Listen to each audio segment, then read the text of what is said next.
Capítulo 2. En el Instituto Bíblico. Ascenso no deseado. Un día mis padres me esperaban muy sospechosos y serios cuando llegaba de la escuela. Me dijeron, come, porque tenemos que hablar.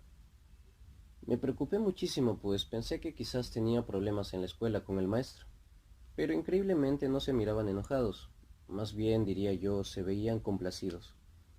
Después de comer, me miraron fijamente, y mi padre me dijo en forma solemne, en 2 semanas sales de vacaciones. Y qué mejor que te vayas al Instituto Bíblico en la capital.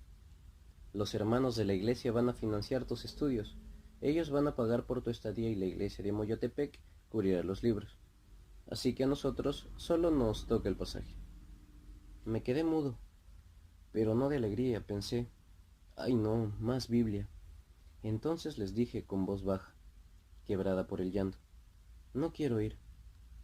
En efecto, no me hacía feliz alejarme de mi familia y luego tan lejos. Mi padre me dijo, no te estamos preguntando si quieres ir, te estamos ordenando, porque hacen falta obreros para la viña del Señor y debemos preparar a más predicadores, porque la iglesia está creciendo y necesitamos más gente preparada para servir al Señor. No sabía qué era mejor. Si me quedaba, tendría que cuidar a mis hermanos, y si me iba, tendría que separarme de mi familia. Además, no era una sugerencia, sino una orden. Solo opté por quedarme callado en señal de aceptación. Así pasaron los días, hasta que llegó el momento tan esperado por ellos. Salimos 4 estudiantes hacia la capital de México. Al fin iba a conocer la capital de mi país. No me podía quejar. Nos trataron muy bien, con mucho cariño y respeto, como si ya fuéramos pastores o algo así. Los días de formación en la capital. Éramos como 20 estudiantes entre los 14 y los 18 años. El primer día no hubo mucho estudio. Solo nos presentamos y jugamos algunos deportes. Hasta que se hizo de noche. Después de cenar celebramos un culto. Concluido este, se nos instruyó sobre cómo se iban a llevar a cabo las clases y las materias que íbamos a tener en los próximos meses.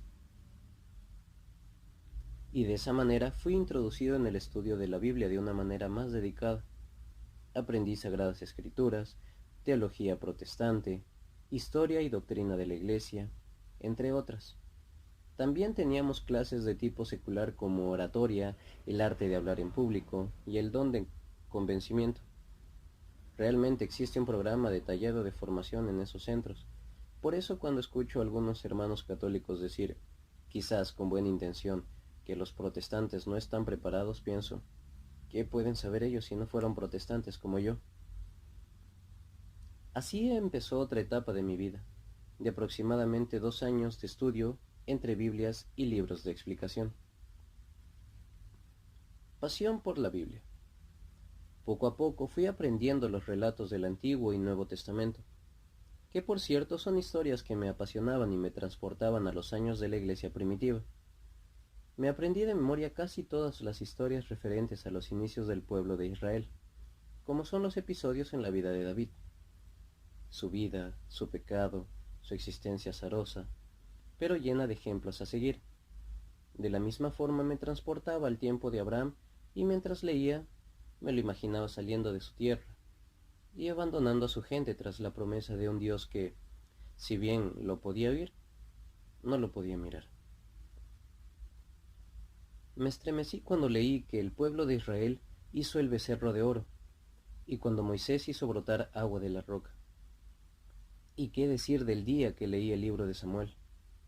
No pude dormir sintiéndome yo al que Dios le hablaba y en mis sueños le respondía, heme aquí, Señor, que tu siervo escucha. Una emoción se apoderaba de mí al leer a Elías junto a su discípulo Eliseo.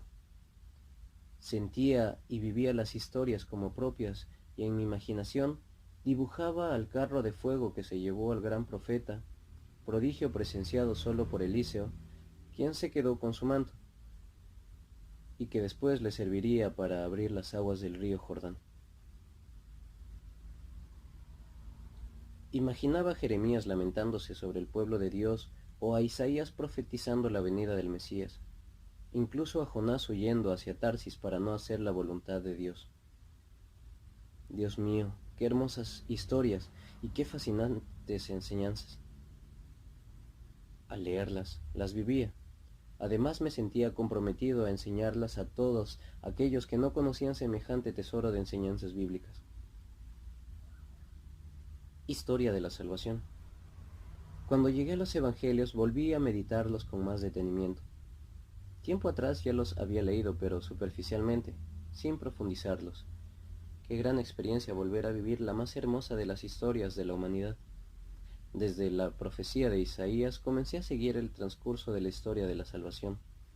No vacilo en afirmar que en mi imaginación y sueños se recreaba la aparición del ángel a María cuando le pronunció el enigmático «Alégrate, llena de gracia».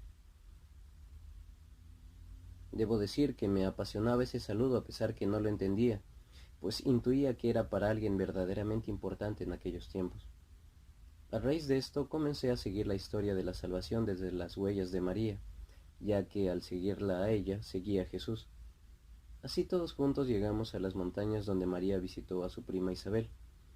En efecto dije llegamos, puesto que tanto en la lectura como en mis sueños y pensamientos siempre me sentía ahí, junto a ellos. De hecho, al meditar aquel momento en que Isabel recibe el saludo de María y el consecuente salto de Juan en el vientre de su madre, yo también pude sentir un estremecimiento en todo mi cuerpo al leer tan hermosa historia. Mis ojos se llenaban de lágrimas cada vez que leía el Sermón de la Montaña, y el asombro aumentaba cuando imaginaba al Señor sobre el monte, enseñando con autoridad. Aún resuena en mi interior el impacto de esas divinas palabras. Bienaventurados los pobres de espíritu, porque de ellos es el reino de los cielos. Bienaventurados los que sufren, porque ellos serán consolados.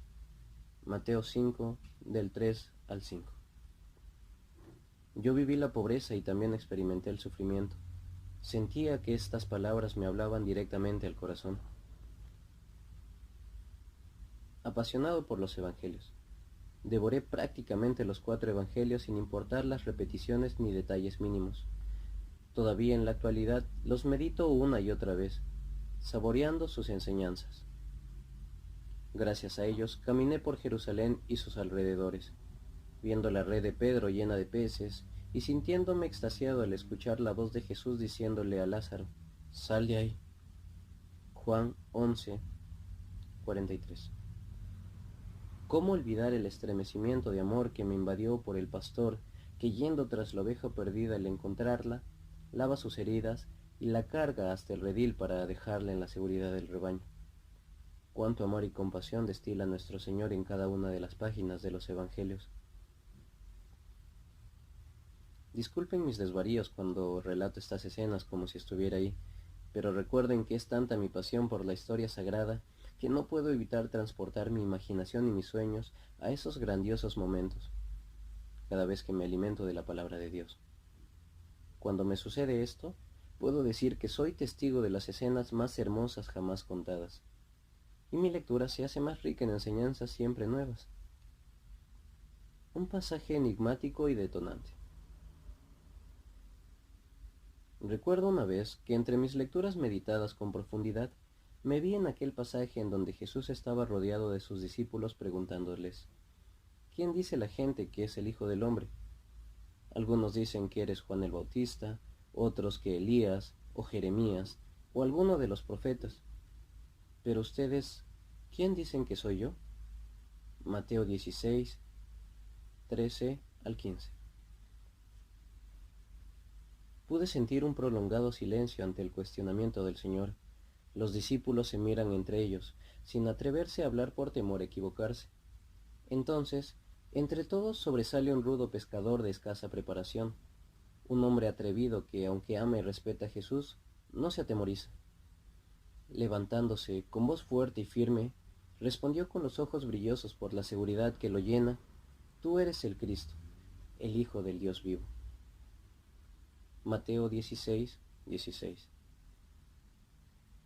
Fue entonces que recibió la respuesta junto al compromiso que cargaría para la eternidad. Yo te digo que tú eres Pedro, y sobre esta piedra edificaré mi iglesia, y los poderes del infierno no prevalecerán contra ella. Mateo 16, 18. He ahí el gran problema, Jesús mismo dijo que edificaría su iglesia.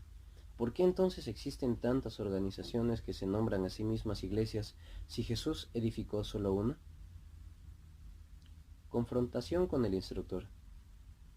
Ante tal dilema acudí con mi maestro en Biblia y le pregunté al respecto, pero él solo me sacaba la vuelta diciendo que la iglesia de Dios es espiritual y la forman todos los grupos religiosos que creen en Jesús como su Salvador.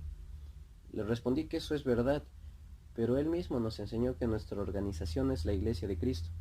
Entonces, si nosotros somos la iglesia, ¿qué lugar ocupan los otros grupos?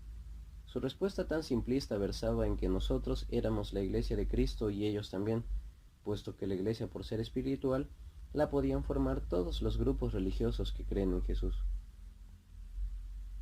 Ante sus evasiones yo le objetaba, oiga, pastor, Jesús le dijo a un hombre vivo, no a un espíritu como usted está diciendo.